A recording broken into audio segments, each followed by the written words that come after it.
Assalamu alaikum. My name is Khalid. Hello and welcome to Energy Fitness here in Jufair Mall, Bahrain. Super grateful for the owner Ahmed allowing us to use the facility. And today for our video, we're going to show you a principle that if you apply it, you're going to be able to multiply what you can get out of fitness equipment in any gym that you go to. So I can show you better than I can tell you. So let's get to it. So in today's shoot, we're going to give you some hacks to use gym equipment and not just double what you can get out of them in the gym, but most likely you're going to exponentially increase the exercises that you can do with this equipment. Okay, so time under tension. So once you understand and use this principle in the gym, you're going to be able to multiply what you can do with any gym, any fitness equipment. Fixed path resistance machines are what we're going to focus on today, but you can also use this for a bunch of free weight exercises. So what does it mean, time under tension, TUT? We're looking at the time that your muscles are working throughout each exercise or any exercise. So you can break down each exercise into 3 phases, okay? The concentric phase, when the muscle that you want to work is contracting.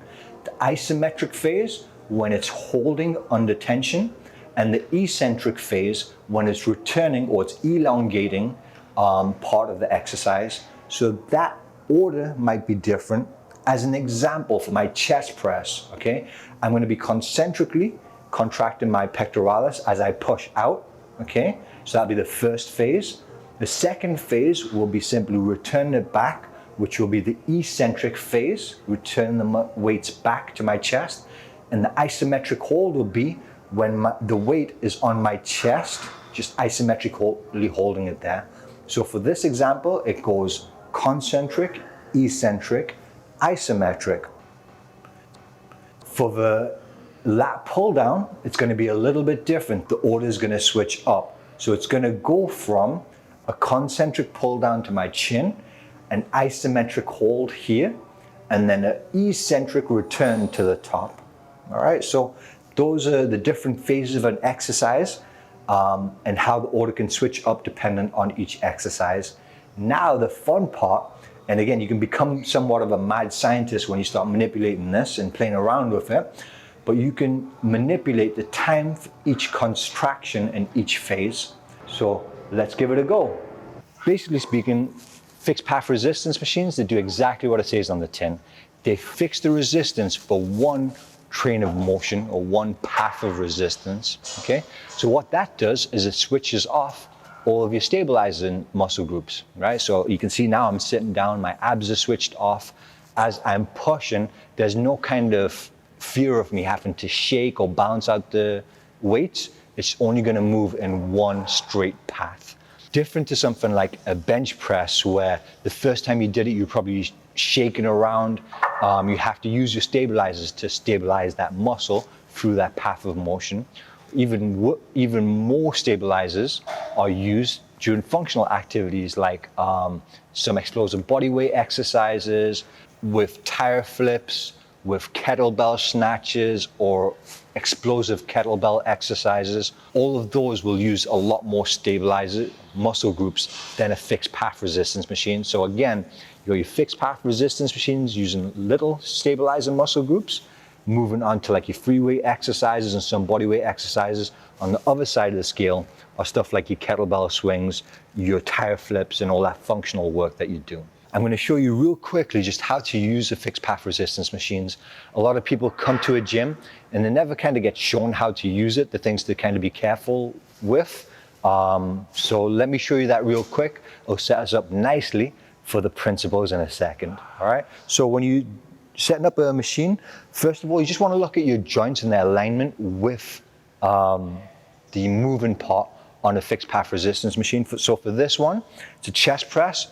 My shoulder joints, I want to line that up with the handles. I'm nice and tall. So what I'm going to do is probably have to move the seat down to a position where the handles are in line, pretty much my armpits. So that should be good there. So yeah, they're nicely in line so that when I press, it's nice and comfortable throughout that. okay? And they stay in line with my chest. So that's the first thing. So I've given my adjustment. Next, I want to just make sure that the weight stack is and the pin is securely put into the machine. All right, a lot of people, again, if that's flopping off, it can come out, it can be dangerous. Last of all, this machine is great because I have a foot pedal.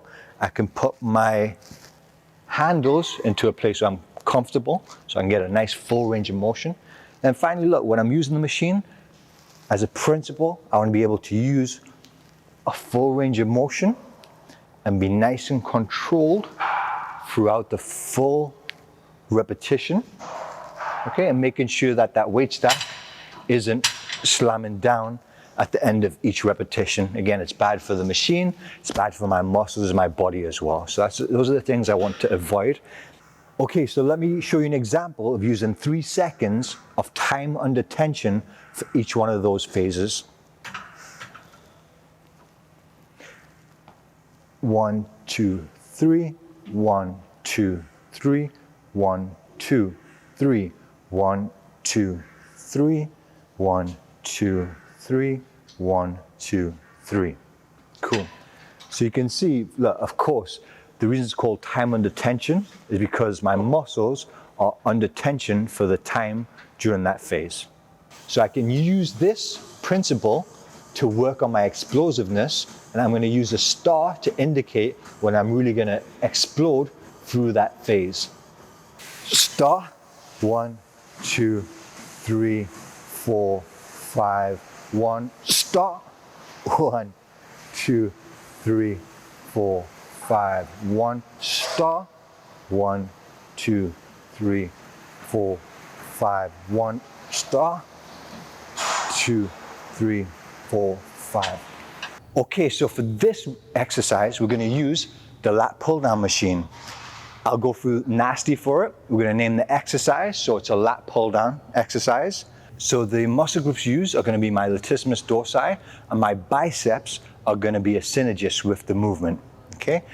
As far as adjustments, I'm going to adjust the pad so it sits nice and firmly on top of my thighs, so I can't move anywhere as I'm pulling the weight down.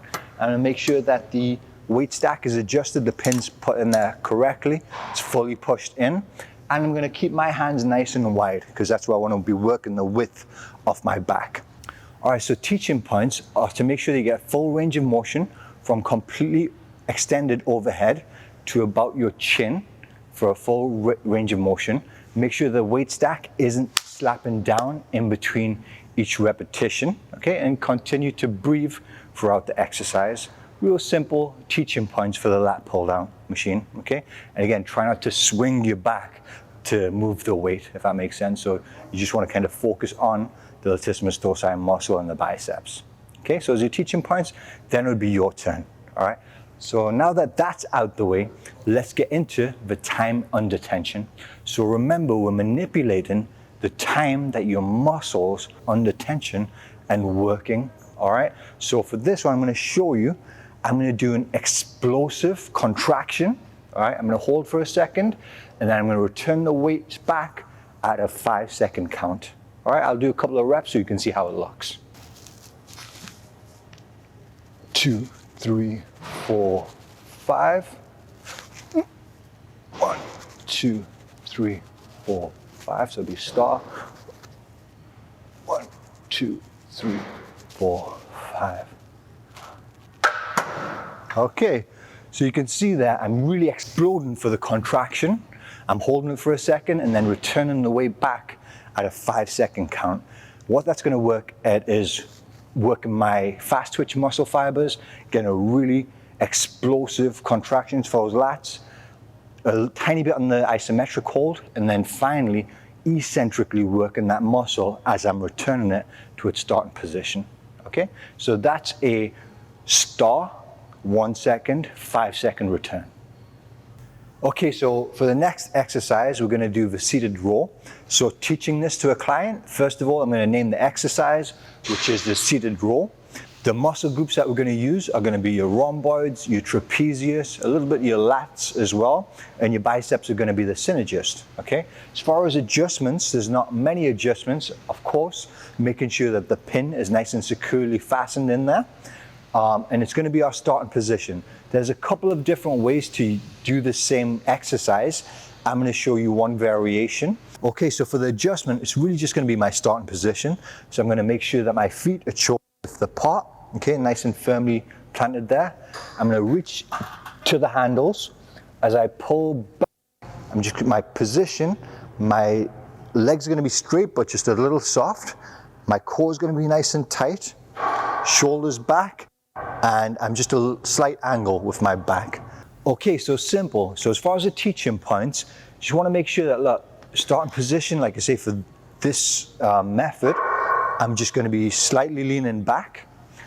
When I grab the machine, grab the handles, I'm going to pull into that starting position. I don't want to swing or jerk it, all right? So as far as teaching points, always safety and control to begin with. Make sure you're not hiking it back and, you know, really yanking on the pulley, okay? Making sure the weight is not slapping down in between repetitions, okay? And making sure that you're continuing to breathe and your core stays nice and tight throughout the exercise. All right, if you find yourself pulling back and forward, it's probably too heavy and you want to adjust the weight setting, okay? Then it'll be your turn. So now that that's out the way, let me show you the way that we'd use it for time under tension. So there's one method that's used throughout a gym called Fit20. A friend's an owner of one of the franchises, so I'm looking forward to introducing you to their method and what they do very shortly. We'll have an interview with him. But for now, let me show you one of the things that they use in their repertoire. So they manipulate time under tension. So they're going to do a 10-second contraction, 10 seconds, a star as far as the isometric hold. So you're not going to isometrically hold it. And you're going to go for a 10-second eccentric contraction also. So that means 10 seconds pull, no hold, and 10. So you go straight 10 seconds, 10 seconds. So idea is to try and get 6 good repetitions. By that time, your muscles should be failing. So you're going to see yourself shaking, and you'll do 3 sets to failure. All right, so let me show you how it looks. I'll not show you the whole 60 seconds, but we'll cut so you can see what it's like at taking the muscle to failure. All right, so here we go. All right. 1, 2, 3, 4, 5, 6, 7, 8, 9, 10.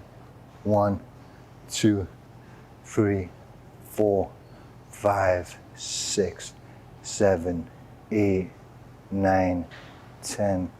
1, 2, 3, 4, 5, 6, 7, 8, 9, 10. Okay. So as you can see, after about a minute, my muscles really start to fatigue, and you can see that kind of shaking. It allows me to get to failure within just 1 set. Don't forget, repetitions are exercises done back to back, so a full repetition. And sets are when you've done, say, 10 repetitions, taking a break, and then done your next set. So I'll do 3 sets of those for the Fit20 method.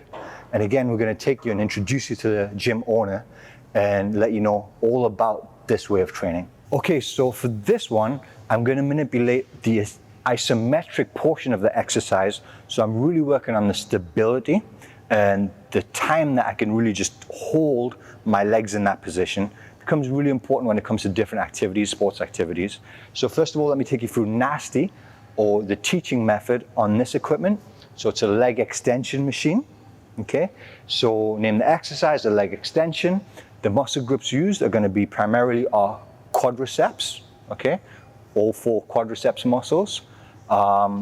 Pretty much it, because it's a isolation exercise. So when you're making your adjustments, you want to adjust the backrest to ensure that your knees or your joints that are moving are in line with the pivot of the machine, okay? I'm also going to adjust the rest to ensure that I get a full range of motion, okay, when I'm working out. So that's pretty good for me. And this is nice because this adjusts itself and it's gonna sit just above my ankles on the lowest part of my shins. Okay, and of course, I wanna make sure that the weight is nice and firmly stacked in there. Your teaching points, making sure you're getting a full range of motion, okay? You're not just doing half reps. Again, making sure that you're nice and controlled throughout the exercise and making sure that weight stack isn't snapping down between each repetition. If you find yourself coming off the backrest, probably means it's too heavy, all right? So you wanna adjust the weights accordingly. All right, now that that's out the way, let me demonstrate increasing the isometric hold on this one. So what I'm gonna do is a 1 second contraction, concentric contraction, a 5 second hold, making sure that I'm not fully extended, but that the weight's on my muscles so that they're contracted for 5 seconds, isometrically. And then I'm gonna return it back down at a 1 count. So it's gonna be 1, 5, 1, 1, 5, 1. Let me show you how that looks. 1, 1, 2, 3, 4, 5, 1.